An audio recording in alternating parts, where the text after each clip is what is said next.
Xin chào tất cả mọi người, mình là Xuân Linh và đây là Xuân Linh Vlog. Hôm nay mình mời mọi người vào bếp để cùng nấu một món cháo dân dã nhưng lại rất thơm ngon và bổ dưỡng. Đó là món cháo sò huyết.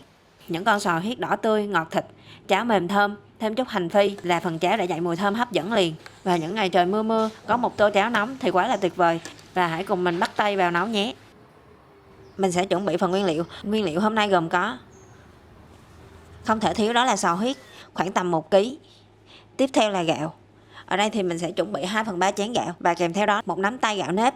Mình sẽ có nấm rơm khoảng 200g, huyết khoảng 150g, hành ngò, rau răm 50g gừng, hành tỏi mỗi loại 10g.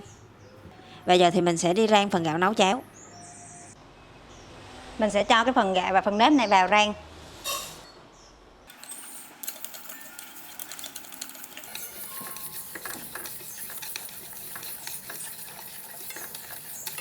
Phần gạo nếp nó hơi vàng là được ha. Bây giờ thì mình sẽ tắt bếp và sẽ rửa sơ lại cái phần gạo này rồi mới nấu cháo nha. Đây là phần gạo thì mình rửa sơ lại rồi. Bây giờ mình sẽ cho vào nước khoảng tầm 2 lít nước để mình nấu cháo nha.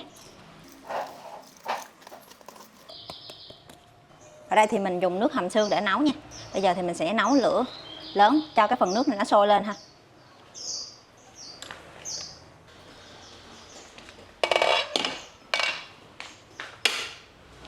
Phần nước cháo này sôi rồi thì mình sẽ mở nhỏ lửa ha. Và mình sẽ nấu cho đến khi gạo nó nở. Hành ngò này thì mình sẽ cắt ra, đầu hành thì mình sẽ giữ lại đầu hành.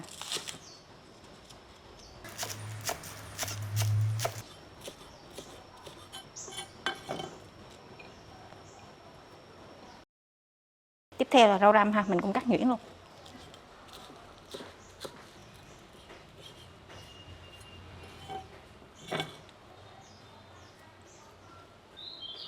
Mình sẽ thái gừng mỏng và thái thành sợi để khi ăn gừng sẽ không quá cay.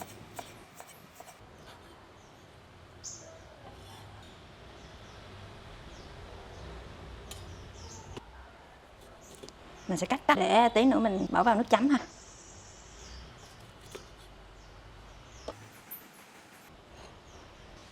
Ở đây mình sẽ có 150g huyết và mình sẽ cắt nhỏ ra luôn. Huyết thì mình sẽ cắt miếng vừa ăn ha.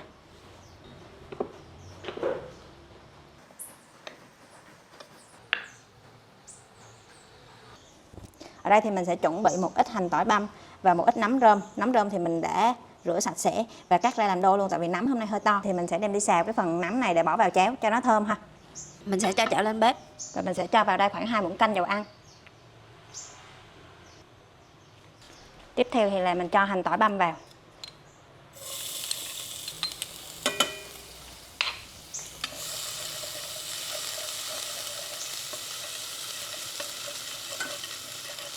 Hành tỏi thì mình sẽ phi thơm ha.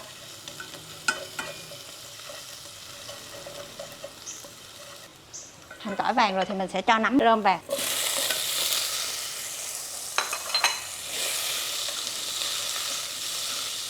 Mình sẽ đảo cho nấm chín đều. Mình sẽ cho vào đây khoảng 1 muỗng cà phê nước mắm. Rồi mình tắt bếp và cho cái phần nấm này vào cháo ha. Và cháo đã nở rồi thì mình sẽ cho phần nấm vào nha.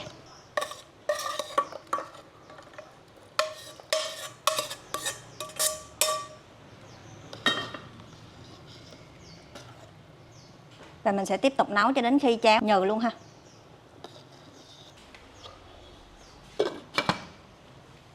Sẽ bắt một thau nước sôi như thế này để trụng sơ cái phần huyết ha.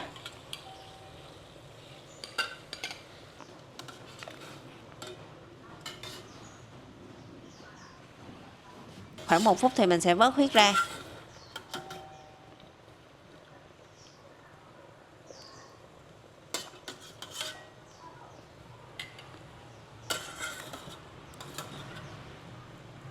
Và nước sôi thì mình sẽ cho sò huyết vào luôn, trụng sơ khoảng 15 giây.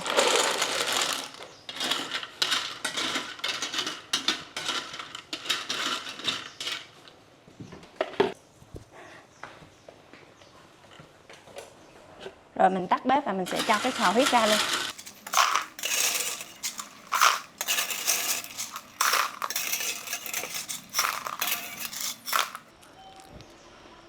Rồi bây giờ thì mình sẽ gỡ cái phần sò huyết này ra nha.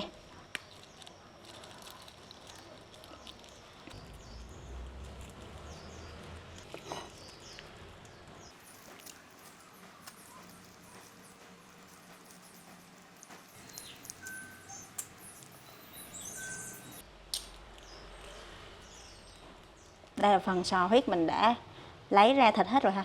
Bây giờ thì mình sẽ cho vào cháo nha.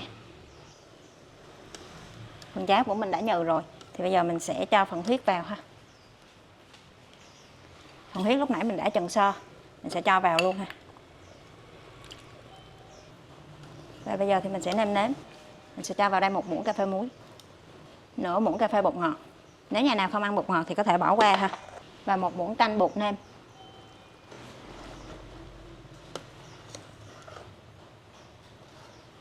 Và mình sẽ nêm nếm lại cho vừa ăn. Mình sẽ cho ruột sò huyết vào. Mình sẽ nấu thêm khoảng tầm 1 phút nữa. Vì nếu mà sò huyết nấu quá lâu thì sẽ không còn ngon nữa và mất đi cái độ ngọt của sò huyết. Cháo mình đã được rồi thì mình sẽ cho đầu hành vào. Giờ về mình sẽ cho ra tô luôn. Mình sẽ pha thêm 1 chén nước mắm mặn, cho 1 trái ớt sắc, khoảng 2 muỗng canh nước mắm, nửa muỗng canh đường, 1 ít tiêu xay và 1 trái tắc. Khuấy đều phần nước mắm. Mình sẽ cho vào cháo để cho phần cháo được đậm đà hơn. Thêm 1 nhúm giá, hành ngò, rau răm, 1 ít gừng sợi. Bỏ thêm một chút hành phi cho phần cháo thêm béo thơm.